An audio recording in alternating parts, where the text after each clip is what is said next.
안녕하세요. 경지도서를 연구하는 경지도사입니다. 자, 이번 시간에는 이학식의 소비자 행동 8판 6장 정보 처리 과정 노출 주의 이해 여기에 대해서 살펴보도록 하겠습니다. 기억은 다음 장에 또 다시 살펴볼 겁니다. 자, 먼저 노출, 노출의 정의 그리고 노출의 특성. 노출의 유형이 있죠. 우연적 노출, 의도적 노출, 선택적 노출 이런 세 가지가 있는데 특히 그 중에 이 선택적 노출은 통상 우연적 노출에 의해서 발생을 하게 된다. 그리고 선택적이라는 것 자체가 어떤 자극을 일부러 회피한다는 거죠. 그리고 그 회피에는 이렇게 세 가지 유형의 회피가 있다. 물리적 회피는 아예 채널을 차단시키는 게 물리적 회피고, 기계적 회피는 채널을 변경하는 게 기계적 회피다.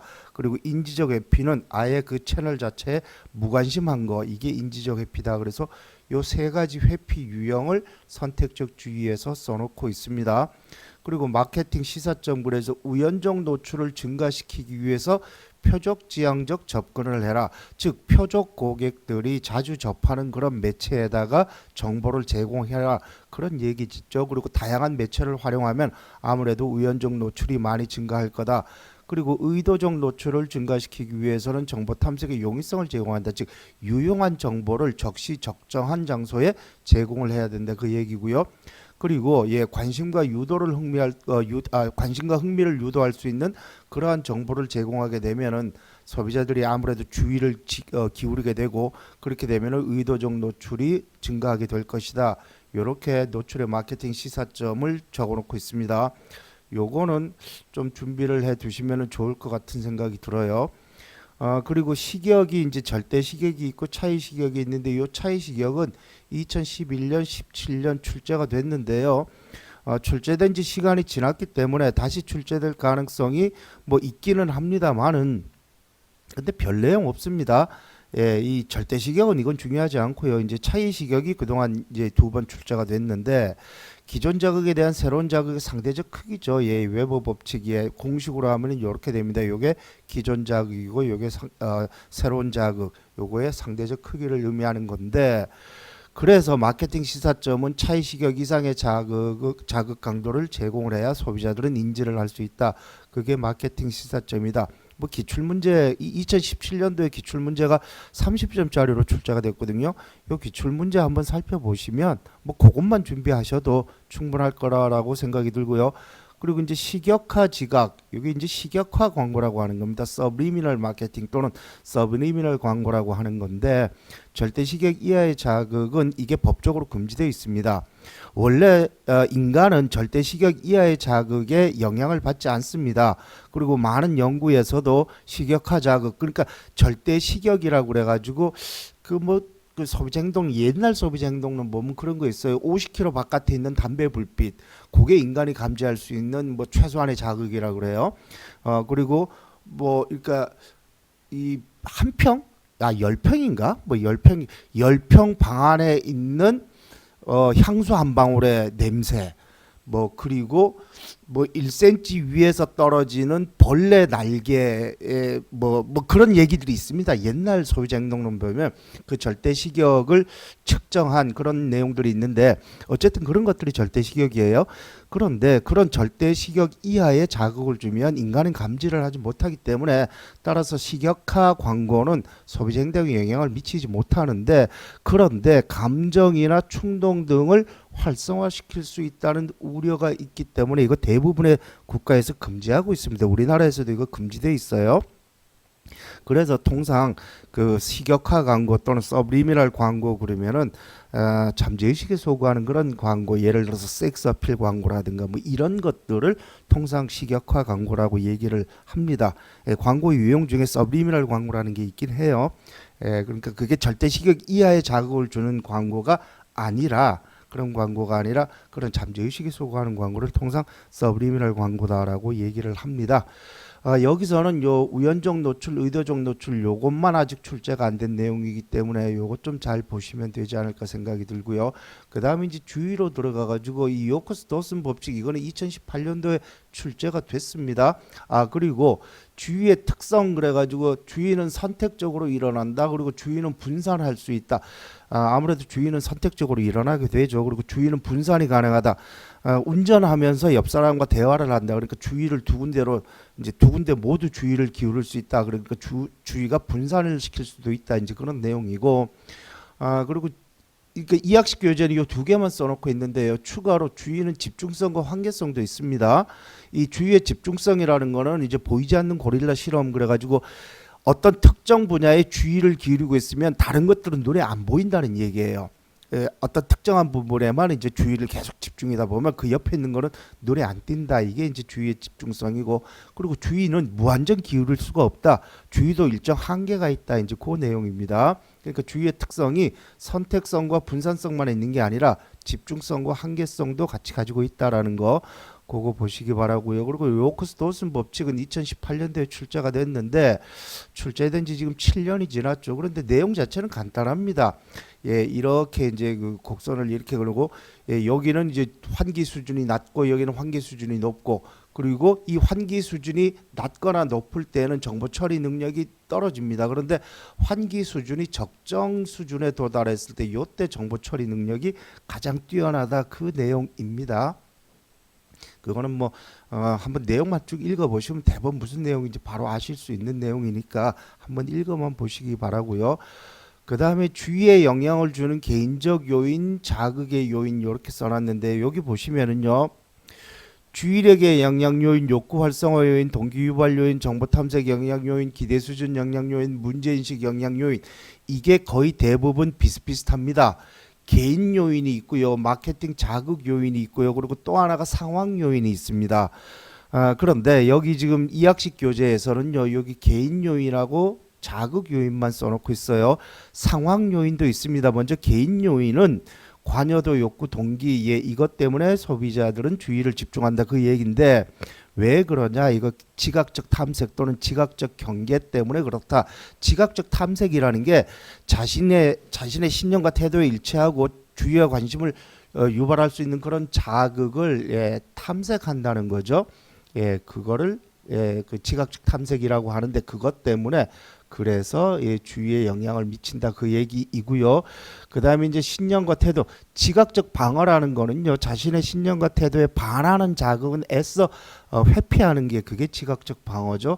그래서 그 지각적 방어 때문에 특정한 자극에만 주의를 기울인다. 그 내용입니다.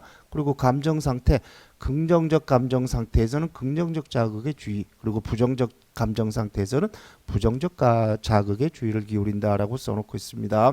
그래서 개인적 요인은 이런 것들이 있고, 그리고 이제 자극적 마케팅 자극적 요인에는 개인과 관련성이 높은 이런 내용일 때는 주의를 집중한다. 즐거움을 제공할 때 주의를 집중한다. 특이한 자극을 제시하면은 또 주의를 집중할 수 있다. 그리고 정보 처리를 쉽게 제시할 수 있으면 주의를 집중할 수 있다. 이렇게 써놓고 있습니다. 그래서 개인 요인이 있고 마케팅 자극 요인이 있고 또 하나가 상황 요인이라는 게 또 있다 그랬죠. 예를 들면은요. 발렌타인데이가 되면은 초콜릿이 눈에 띄죠.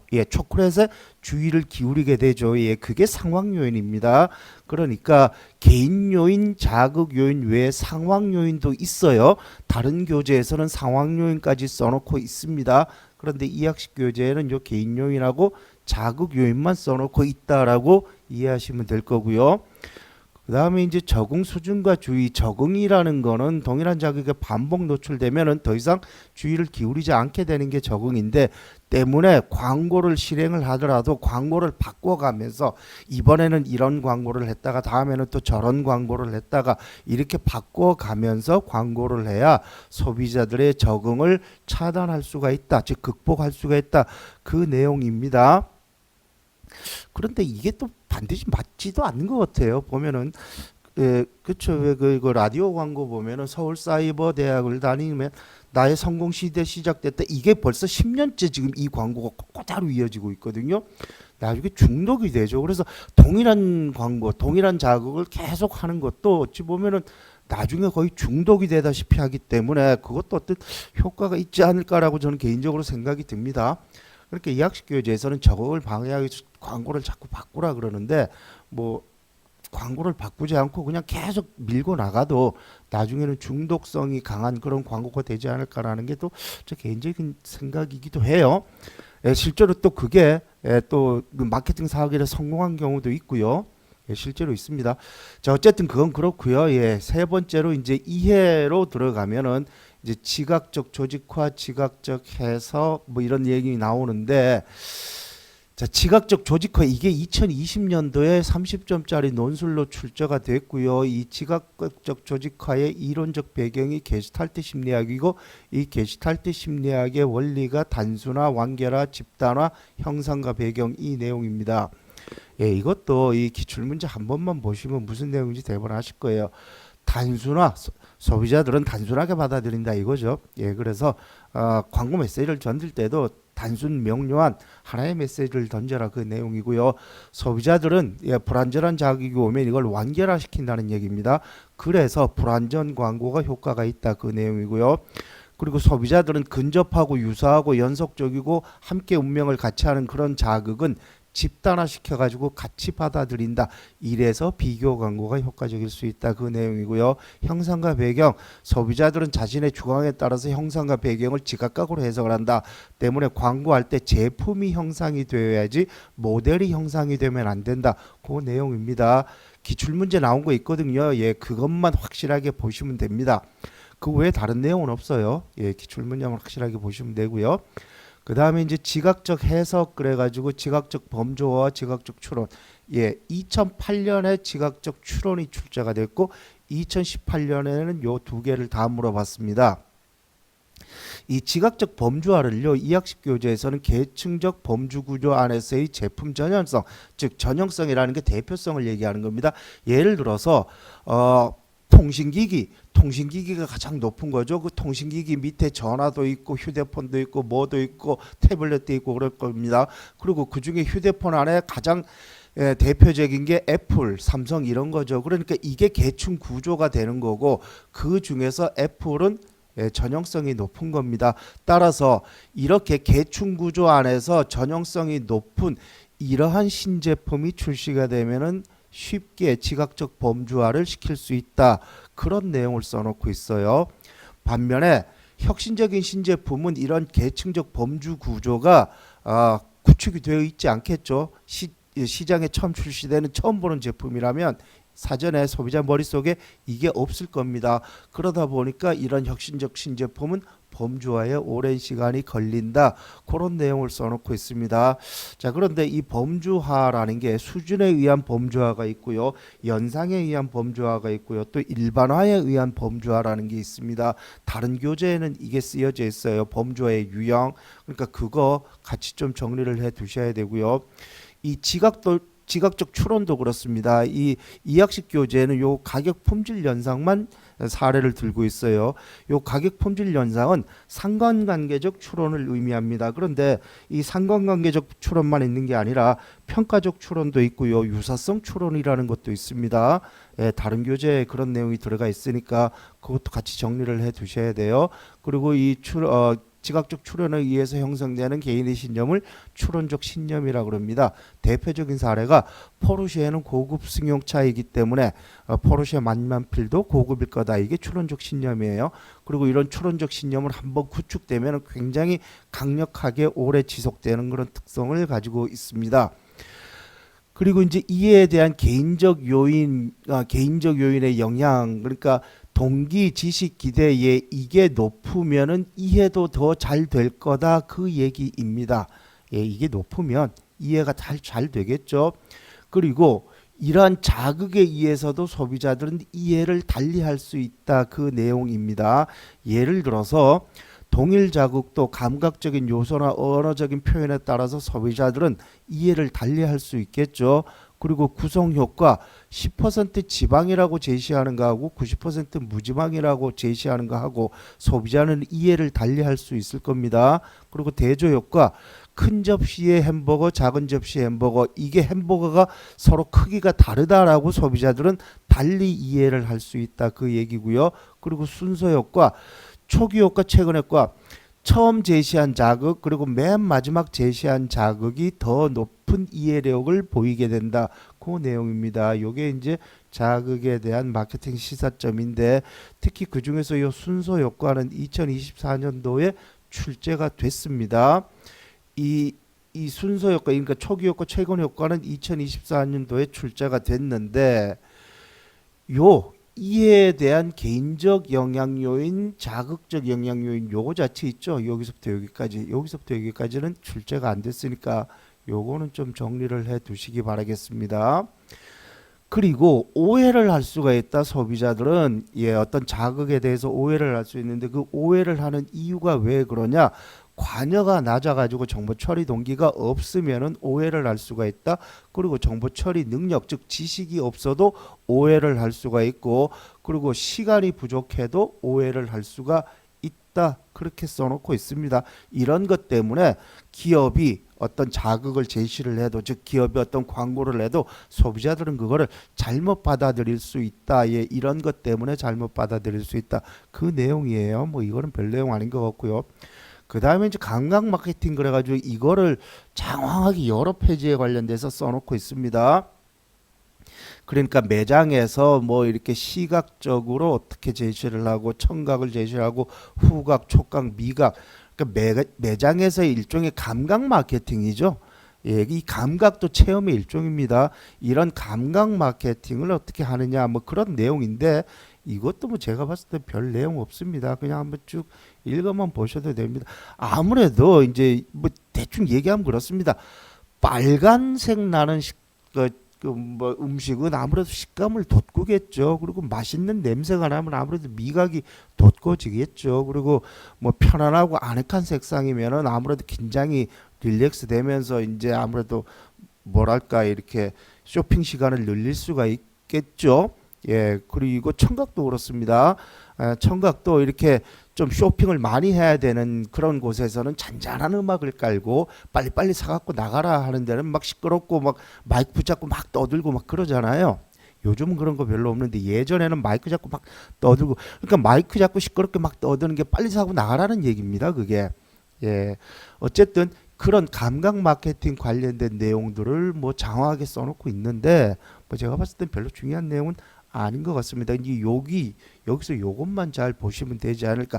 물론 이것도 보셔야 되는데 이거는 뭐 출제된지 뭐 좀 이 기출 문제만 잘 보셔도 될 것 같고요. 아직 출제되지 않은 게 요 내용이니까 요거를 좀 주의 깊게 보셨으면 하는 바람이고요.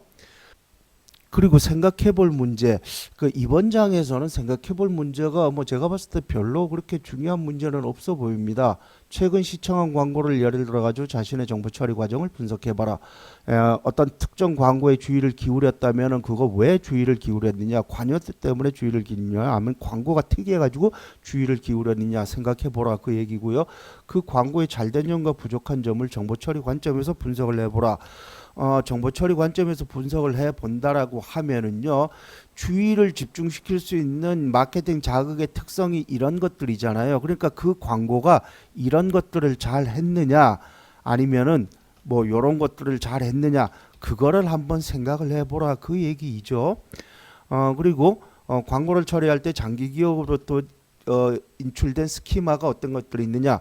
장기 기억 안에 스키마로 기억이 저장되어 있는데 그 광고를 처리할 때 그 스키마 안에서 어떤 기억이 인출이 됐느냐 그거를 생각해 보라는 얘기인데, 뭐 예를 들어서 광고에서 어떤 모델이 나왔다. 그런데 그 모델이 저 모델 옛날에 무슨 교통사고 일으켜 가지고 물이 일으켰던 뭐 이런 걸 한번 인출을 해봐라 뭐 그런 내용인 것 같고요. 광고 제품과 관련하여 현재 장기 기억에 저장된 제품 지식, 요 제품 지식은요 나중에 별도로 따로 공부를 하실 겁니다. 그 제품 지식이 뭘 의미하는 거냐, 그리고 제품 지식이 높은 경우에는 장기 기억 안의 구조에 어떤 특징들이 있느냐, 그리고 제품 지식이 높은 소비자인 경우에는 의사결정 과정에 어떠한 유용성이 있느냐, 이런 내용들이 뒤에 나오거든요. 그래서 이 제품 지식은 별도의 키워드로 따로 공부를 해 두실 필요가 있습니다. 그리고 현재 진행하고 있는 광고들 중에 자신의 주의를 유발시킨 광고가 있는지, 있다면 어떤 이유에서 기울였느냐, 요 내용이죠. 주의력이 집중을 하는 요거, 관여도, 신념, 태도, 감정 상태 이런 것 때문에 주의를 집중을 했는지 그거를 한번 생각해 보라 그 얘기고요. 감각 마케팅의 사례를 하나 선정해서 감각의 제공이 그렇지 않은 경우에 왜 제품선에 어떤 긍정적인 영향을 주었는지 논해봐라. 이걸 한번 해보시기 바랍니다. 뭐 보통 이제 저도 근처에 그 롯데마트도 있고 이마트도 있고 하거든요. 그리고 이제 그 사무실 바로 옆에는 아주 큰 롯데마트가 있습니다. 그거 가면은 뭐 편안하죠. 그 분위기도 좋고, 그게 전부 다 감각 마케팅이잖아요. 그리고 뭐 그런 거 한번 생각해보라 그런 내용이니까 이거는 뭐 별 내용 아닌 것 같고요. 이렇게 해서 이번 시간에는 6장 정보 처리 과정에 대해서 살펴봤고요. 노출주의 이해 요거에 대해서 살펴봤고 다음 시간에는 또 기억에 대해서 또 살펴보도록 하시겠습니다. 시청하시느라고 고생하셨습니다.